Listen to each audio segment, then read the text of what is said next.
When Adrian Vale opened his eyes, a crystal chandelier was already burning above him like a frozen explosion. He stood in the center of a ballroom that smelled of champagne, lilies, and expensive dislike. A girl in a pale silver dress was hiding behind his shoulder with wet lashes and carefully parted lips. Across from him, a young woman stood alone, orange juice staining the front of her white silk blouse. Her shoulders were straight, her face was calm in the way injured people sometimes became calm when they had learned that protesting only gave the crowd more to watch. At the edge of Adrian's hearing, a voice that was not a voice whispered one sentence and vanished. Do not let the star go out again. He did not know where he had come from. He only knew, with the same impossible certainty, that the woman across from him was his wife, and that in the story built around this room, she had never once been protected. Above her head, faint as a candle on a storm coast, hung a tiny trembling point of light. A woman in emerald earrings, his mother, apparently snapped her fan shut. Alara, have you no shame? Celeste was kind enough to greet you, and you repay her by humiliating her in front of everyone. The silver-dressed girl, Celeste Quinn, lowered her eyes as if even breathing took courage. Please do not blame her. Adrian, maybe she did not mean it. I know she still dislikes me for existing. Laughter rippled through the ring of onlookers. Adrian's memories arrived in broken shards. Celeste, the cherished foster daughter of the Quinn family. Alara Quinn, the biological daughter found too late, married into the Vale family, after a drugged mistake that the whole city insisted she had arranged. Adrian, the foolish heir who had adored Celeste for years and treated his own wife like a contractual inconvenience. A future in which Alara lost everything, then burned half the capital to ash before extinguishing herself. The star above her head flickered again. Adrian moved before the room could speak through him. He took off his suit jacket, stepped forward, and draped it over Alara's shoulders. You are cold, he said gently, as if the room were empty. And someone should wipe that juice before it dries. The ballroom went silent enough for glass to ring. Celeste's expression cracked for a heartbeat. Adrian's mother stared as if she had watched the family dog begin reciting scripture. Someone behind him whispered, "Is he drunk?" His father, Victor Vale, set down his drink with a sharp click. "Adrian, explain yourself." Adrian turned only enough to make sure Alara's hands were hidden inside the jacket sleeves. Her fingers were white with tension. "What needs explaining?" he asked. My wife was standing alone in a room full of people who seemed to find cruelty entertaining. A cousin barked out a laugh, thinking it must be a joke. "Come on, Adrian." Everyone knows she threw the drink because she can't stand Celeste. Everyone knows many things, Adrian said. Most of them appear to have been assembled from gossip and boredom. He had not expected anger to come so naturally, but it did. Perhaps the body remembered the harm it had done. Perhaps the strange cosmic instruction inside him had sharpened itself into instinct. He saw the ways the scene wanted to move. It wanted him to coldly dismiss Alara, to soothe Celeste, to let another small humiliation join the mountain already pressing on his wife's chest. It wanted Alara's light to dim a little more. He smiled at Celeste with polite finality. "If you're uncomfortable here, Miss Quinn, you should go home and rest. My wife is tired and I'm taking her with me." Celeste looked as if he had slapped her. "Adrian, are you punishing me? I'm choosing my evening," he said. "That is not the same thing." His mother's voice rose. "You would embarrass me for this girl." Adrian glanced back. "Mother, I am 28. I'm not in the market for a second mother, so perhaps we can stop speaking as though Miss Quinn belongs to our household." This time laughter truly broke loose, startled, scandalized, delighted. His mother went pale with outrage. Victor Vale reached for control, the way men who rule boardrooms often did. "Enough. Adrian, sit down." "No," Adrian said. "Tonight, that word belongs to me." He took Alara's hand. She flinched first, then froze, then let him hold it. Without another glance at the room, he led her out through a forest of astonished faces and into the warm dark beyond the ballroom doors. The first thing Alara said in the car was, "You do not have to keep acting once we leave the gate." The city outside flashed in ribbons of gold and blue. Adrian kept his eyes on the road. "What makes you think I'm acting?" She touched the lapel of his jacket as if reminding herself it was there. "Because in the last 6 months, you have not willingly looked at me for more than 3 seconds. That was fair. The original Adrian had been weak in the particular way of men who called obsession sincerity. He had protected Celeste's ambiguity like a shrine and punished Alara whenever reality forced him to admit he was married to someone else. Adrian exhaled slowly. "Then maybe I'm late." "For what?" "For behaving like I have sense." Alara turned toward the window. Streetlight touched the curve of her cheek, the hollow beneath it, the faint bruise-colored exhaustion under both eyes. She was beautiful, but beauty was the least remarkable thing about her. The point of light above her head shivered each time she breathed, as though the world were trying to decide whether to keep her. Fragments of the future came with touch and proximity now. A torn university admission letter, a locked room, a boardroom of men smiling at her while they stripped her patents, a nursery she was not allowed to enter, a courtroom, headlines, cold victory, final silence. Adrian's grip tightened on the wheel. Alara noticed everything. "You are angry." "Yes." At whom he almost told her the truth. At a script, at a family, at a city, at the soft and smiling machinery that turned gifted women into stepping stones. Instead, he said, at everyone who has treated you as if endurance were the only skill you were born with. She did not answer for a long time. Then, very quietly, "That is a strange thing to say to a woman you married by accident." He looked at her only when the car stopped at a red light. "I think the accident happened much earlier than that." Her brows knit together, but before she could ask, his phone began vibrating across the console. "Mother." "Father." Celeste, Linus Hart, his best friend in the original story, and a devoted admirer of any disaster that did not happen to him. Adrian turned the phone face down. Then, after one beat, he powered it off entirely. Alara watched him do it. "Your family will hate me more. Then they will have to queue," he said. "A lot of people are ahead of them." At home, she tried to move toward the kitchen. Adrian blocked the doorway with a bowl of warm water, clean towels, and the severe expression of a man who had made a decision and disliked opposition on principle. "Sit," he said. She did, perhaps because surprise had not worn off yet. He knelt in front of her and dampened a towel. The juice had dried tacky at her collarbone. When he touched her skin, she tensed, not from dislike, but from the anticipatory brace of someone who had learned kindness often came attached to debt. "You can do it yourself," she murmured. "I know." He cleaned the stain anyway, patient as rain. Under the ruined blouse, her collarbone stood out too sharply. He had seen her at parties, in family halls, in the corners of photos. He had not understood until now that starvation could hide inside luxury. Not for lack of food, perhaps, but for lack of appetite, rest, safety, permission. When he finished, he rose and opened the refrigerator. The original Adrian apparently kept an impressive collection of imported water and almost no food. Adrian found eggs, tomatoes, a bag of noodles, and enough green onions to manufacture hope. "It would do." Behind him, Alara said, "You cook, in self-defense." "For whom? For myself? Sometimes for people I'm trying to keep alive." He heard her small laugh then, uncertain but real. It transformed the kitchen more effectively than the under-cabinet lights. He cooked fast. She ate faster than she wanted him to notice. He pretended not to notice and kept adding food to her bowl whenever it emptied. At the third refill, she finally put down her chopsticks and looked at him properly. "There is something I want," she said. "Good," he answered. "Tell me before someone else decides what you're allowed to want." The words seemed to hit her harder than he expected. She lowered her eyes. "I want to finish school. Not later. Not one day. Now. Evening classes, exams, whatever I can get. I had an offer once." She smiled without mirth. "Paper burns quickly." Adrian set his own bowl aside. "Then, that is what we will do." She looked up sharply. You do not even know which school. We will find one that deserves you. You agree too easily. I have been told I have a weakness for intelligent women. Her mouth parted in disbelief. You used to have a weakness for Celeste Quinn. That was before I recovered from being an idiot, he said. Everyone should be allowed at least one redemption arc. The point of light above her head steadied. For the first time since he had opened his eyes in the ballroom, it stopped trembling. He did not sleep. She fell asleep first, one hand curled in the blanket, as if still prepared to wake and defend her place on the mattress. Adrian sat on the balcony in the dark with a notebook and built a war. The rules were simple. Step 1. Remove her from the capital before the city realized he had changed. Step 2. Untangle her from both the Vale and Quinn families until her name no longer moved at their convenience. Step 3. Return her to the future she had been denied, with enough quiet around her that she could hear herself think. Step 4. Burn the script, gently if possible, with accelerant if necessary. The cosmic presence inside him stirred when he wrote the word script. It did not sound like a person, not exactly. More like a bell rung somewhere underwater. The star must not go out. I heard you the first time, Adrian muttered. A new line appeared in his mind, this one colder. Host transferred successfully. Original male lead in corrective loop. Protective priority confirmed. The star has extinguished in 31 adjacent timelines. Adrian stared at the city lights until dawn. And in how many does she live? Well, no answer came. Fine, he thought. He would be answer enough. By breakfast, he had called in a coastal conference, approved 3 remote signatures, moved a private security team under harmless pretexts, and instructed his assistant to arrange a 2-month strategic leave in the south. The assistant, who had survived corporate life by treating madness as a scheduling issue, simply said, would Sir prefer mountains or sea? Adrian glanced at Alara, who stood by the window with a book open and did not yet know her life was about to tilt toward possibility. See, he said. And silence. The explosion was immediate once his phone came back on. His mother demanded explanations. His father demanded responsibility. Celeste sent 3 messages in a row. Are you angry? I did not mean for things to go like that. Why are you avoiding me? Adrian blocked her first. Then his mother. Then everyone whose concern came wrapped around entitlement. His father he muted instead. Empires were easier to rob when they assumed they were being obeyed. When he told Alara they were leaving the capital, she did not say yes right away. She stood very still, considering him as one might consider a bridge over dangerous water. For how long, she asked. As long as you need. And if I do not come back the same woman? Adrian smiled. Then I will be glad the other one escaped. She looked at him a long time. You say reckless things very calmly. Occupational hazard. What occupation? He thought of the fragmented memories that were his and not his, of another life that smelled faintly of chalk and hospital corridors and wet wool coats. Trying to make sure people arrived where they were meant to go, he said. This time, when she nodded, it was not caution alone. There was curiosity in it too. Curiosity was hope wearing plain clothes. They left before sunrise in a rain that turned the city into blurred silver. Adrian drove. Alara slept for 2 hours, woke, pretended she had not been sleeping, and then spent the rest of the journey reading through entrance requirements for independent adult candidates on her tablet. He had rented a narrow white house above a harbor town where fishing boats moved in the mornings like patient brushstrokes. There were no banquets there, no society pages, no Quinn relatives pretending morality was the same thing as manners. The grocer downstairs sold oranges, salt biscuits, and gossip in roughly equal measure. Across the lane, an old woman grew jasmine in broken ceramic tubs and shouted good advice at anyone who passed slowly enough to be trapped. Alara stood in the upstairs window on their first evening and watched the tide go out over black rocks. I have never lived anywhere that smelled like this. Like fish, she shook her head. Like weather? That became their life. Weather, books, remote work, and the small domestic negotiations by which strangers sometimes became necessary to one another.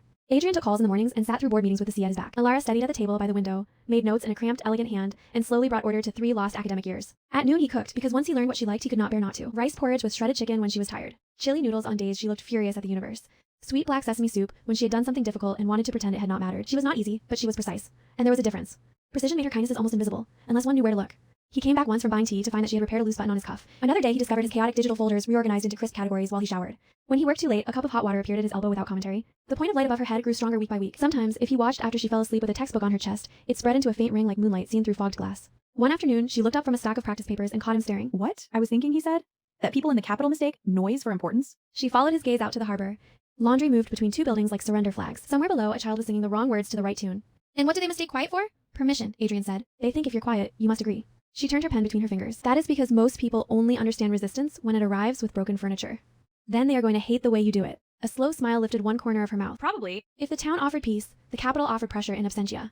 Adrian's father sent legal notices disguised as paternal concern. The Quinn family leaked items to online tabloids about Alara's instability, her alleged greed, her supposed attempt to trap Adrian into marriage. Celeste posted a photo of herself at a charity brunch with the caption, "Some people choose dignity, some choose outcomes." Adrian nearly laughed when he saw it. The woman had spent years treating emotional ambiguity like a stock market, and was now shocked that her preferred buyer had exited the exchange. He did not respond publicly. Instead, he let his assistant invite 3 reporters, each of whom owed him a favor, to a seemingly unrelated panel on women's access to higher education. Alara attended under her maiden name, not as his wife and not as a Quinn daughter. She sat at the edge of the stage in a blue linen dress and answered a question about interrupted schooling with such lucid anger that the room forgot to breathe. I think people are too sentimental about waste, she said. If a girl scores high enough to enter a university and someone tears up her admission letter, they call it unfortunate. If a man destroys a machine designed by someone else, they call it sabotage. Talent should not become more visible, only when it begins making money for someone powerful. The clip spread farther than any of the Quinn rumors had.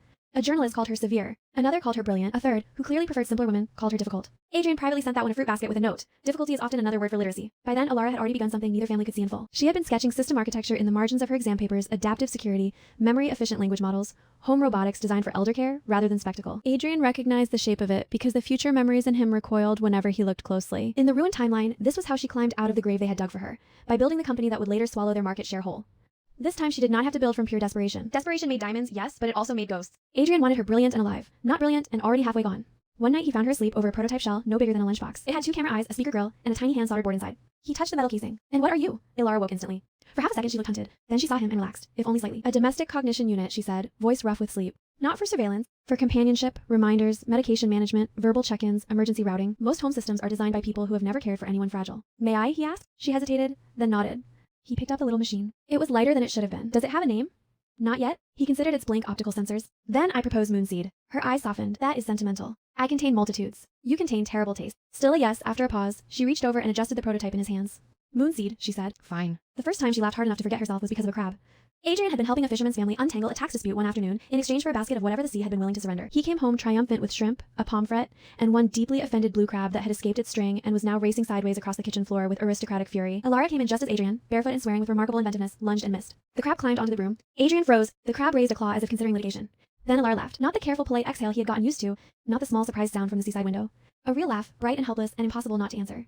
She had to brace herself against the counter. When Adrian finally trapped the creature under a colander and turned around, she was still smiling at him, cheeks flushed. There, he said, breathless. Worth the humiliation. She shook her head. You looked like a tragic ballet performed by a man who had lost a war against cutlery. He placed a hand over his heart. You wound me. I know. The warmth of that exchange lasted all evening. So did something more dangerous. During dinner, she told him about the year she had spent tutoring children in exchange for photocopies because the local internet cafe would not let her stay after midnight unless she paid. He told her about a memory that was not exactly his, of once teaching Braille and discovering that patience could be a form of architecture. They did not ask each other to explain too much. The strangeness between them had become a room they both knew existed. Not every room needed to be entered at once. When dishes were done, they carried tea to the roof terrace. The harbor lights below looked like coins tossed into dark water. Alara tucked her knees up beneath a blanket and said, without preface, if I build it here, they won't notice until it is too late.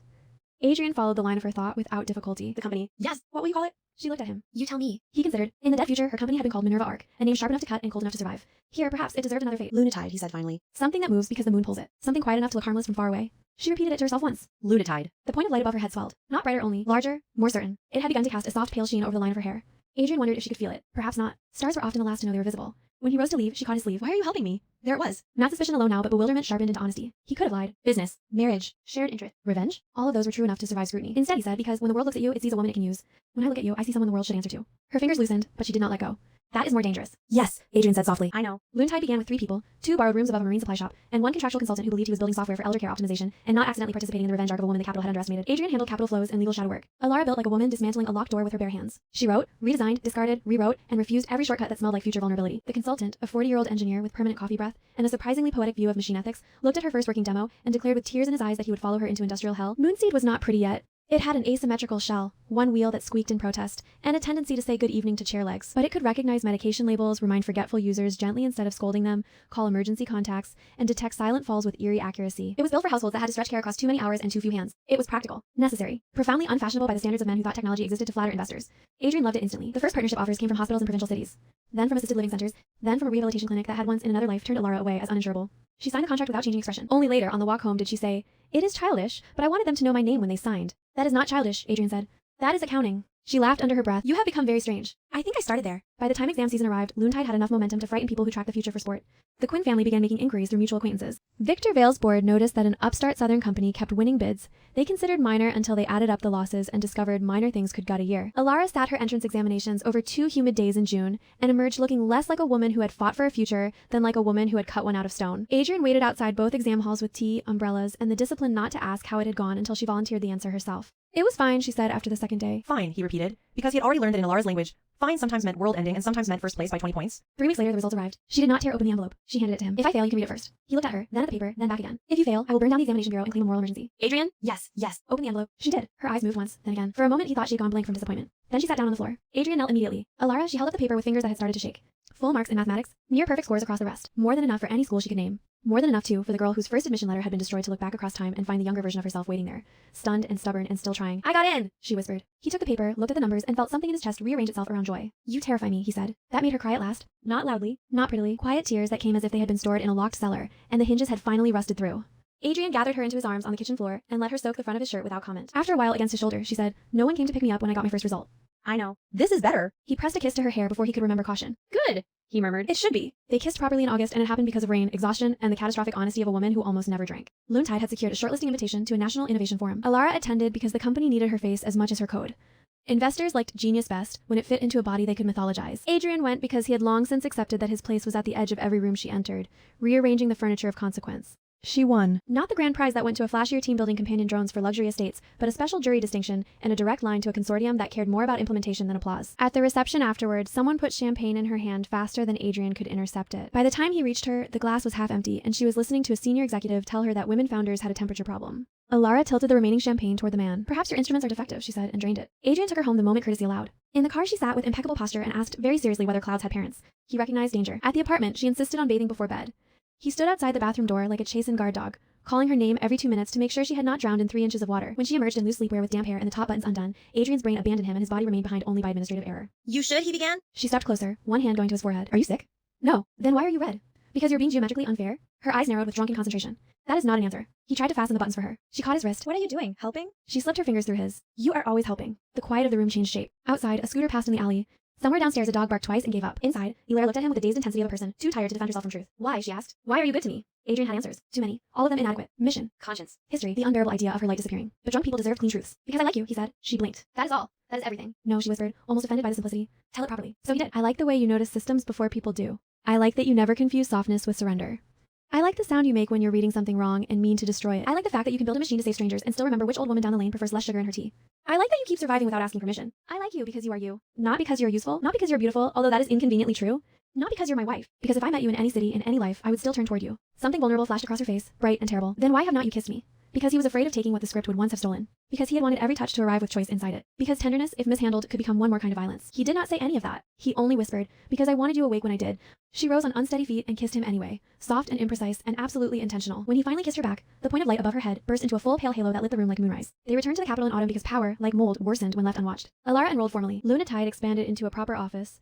Moonseed's second-generation shell lost its squeaky wheel and learned to respond to affectionate insults. Adrian resumed his visible role inside Vale Group with a new patience for boredom and a new appetite for structural theft. His father mistook both for maturity and congratulated himself on having raised a son who finally understood scale. Victor Vale had no idea Adrian was quietly moving voting rights, splitting dormant trusts, and redirecting friendly funds away from family loyalists and into independent vehicles whose sole purpose was to make him irrelevant later. The Quinn family, by contrast, sensed danger immediately but interpreted it badly. They assumed Adrian's renewed interest in Alara must be strategic. They invited him to dinners where they praised her too loudly and tried to discover how much of Lunatide she truly controlled. They never asked Alara directly when Adrian was present. They had spent too many years teaching themselves that she was less real than their plans. At the first of these dinners, her father raised a glass and said, with damp-eyed hypocrisy, "We always knew our eldest girl would be extraordinary." Alara did not lift her own glass. That must have made burning my university letter especially memorable. The cutlery sang against plates. Adrian almost admired the man for not dropping dead on the spot. Her mother's face hardened. "You still cling to childish misunderstandings."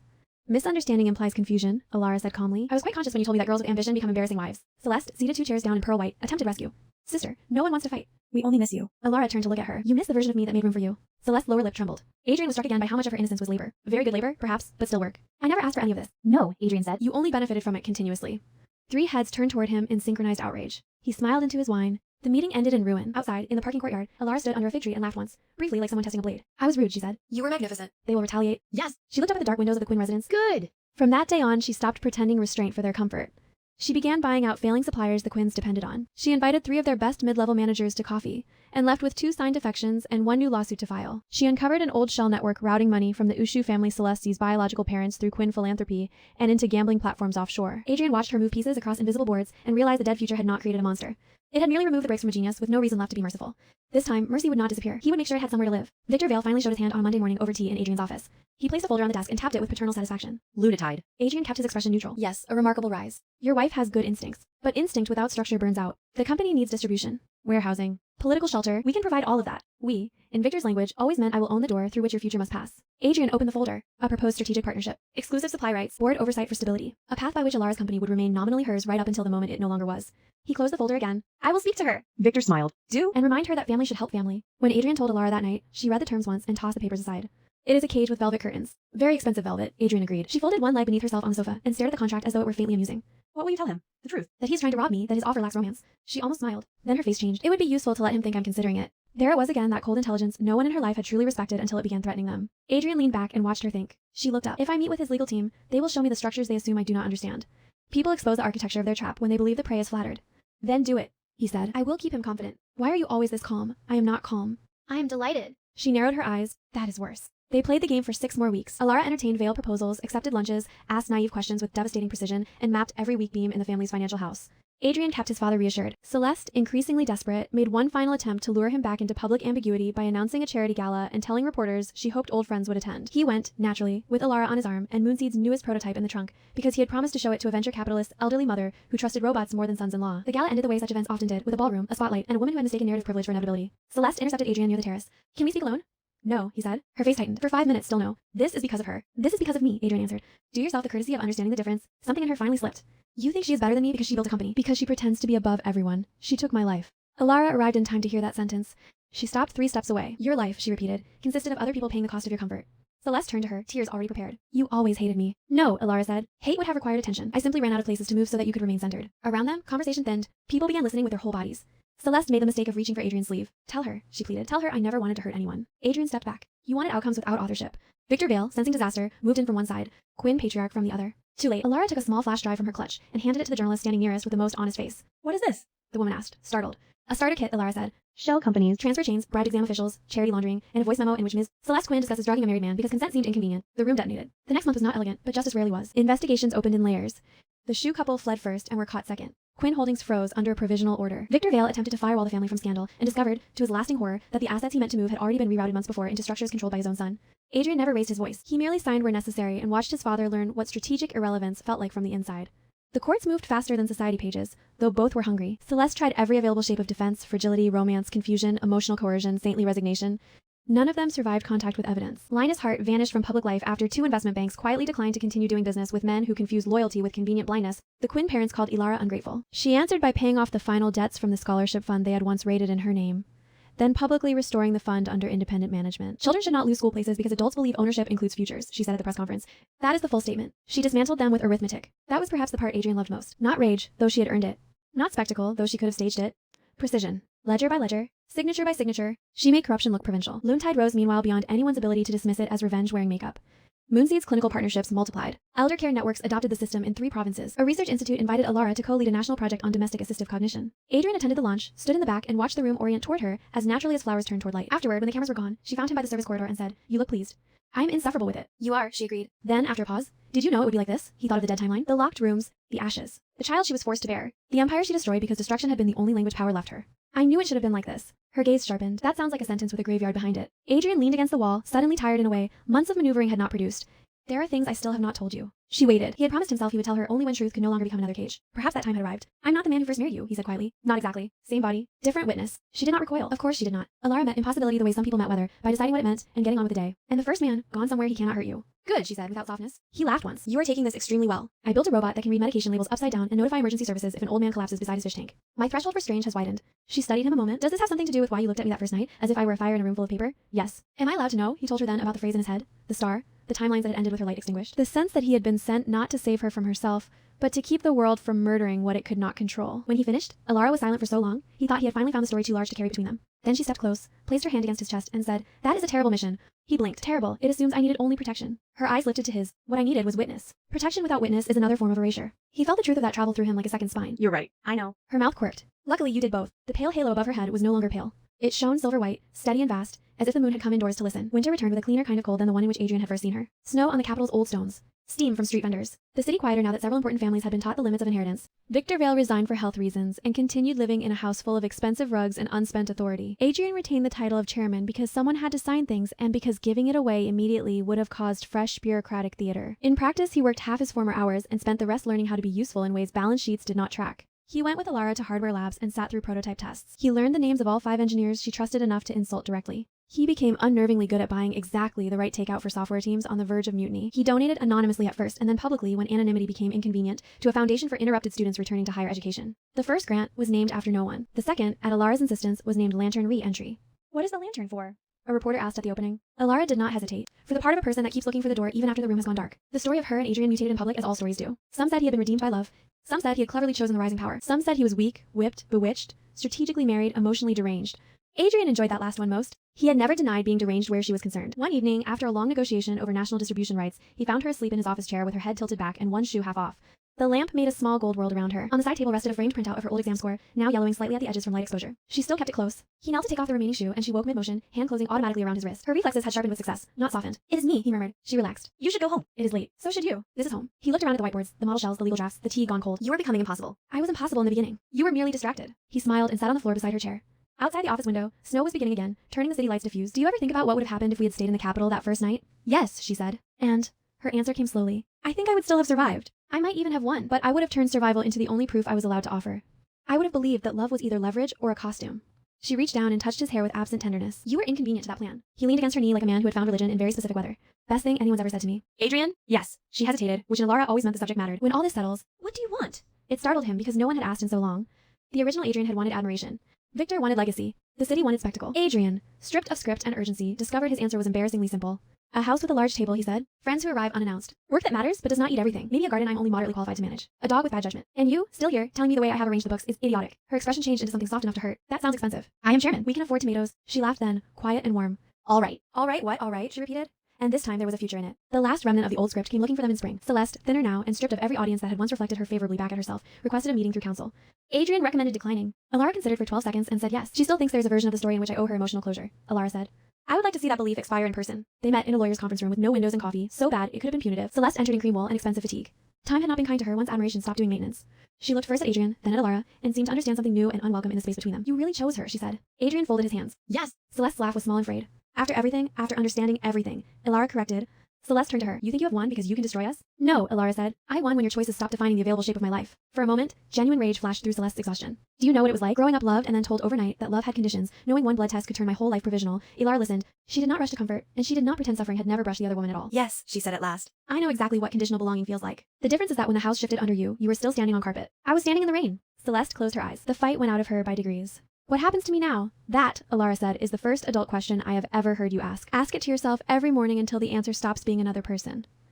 They left her there with her lawyer and the terrible neutrality of fluorescent light. On the drive back, Adrian said, "You were gentler than I expected." Alara looked out the window. Cruelty would have implied she still had the power to wound me. The city moved around them, unbothered. At a crossing, a schoolgirl in oversized headphones raced her own shadow between the signal changes.